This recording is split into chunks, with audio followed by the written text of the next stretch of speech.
Hola noies i gais, avui a Respiro Drama comentarem una altra pel·lícula, al final seré cinèfila i tot, i el cas és que una amiga me va arrossegar a veure Un amor d'Isabel Coixet. Jo no coneixia, no havia vist el tràiler, que avui en dia en los tràilers ja te ho conten tot, no sabia res de que estava basat en una novel·la de Sara Mesa.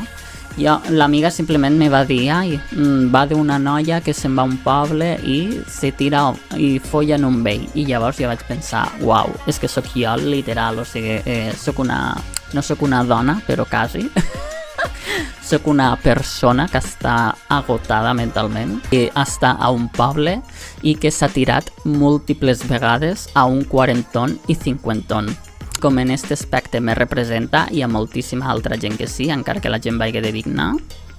Vinc a comentar-la per a tindre una excusa per a cagar-me en els homes, sobretot els heteros. Anem-hi.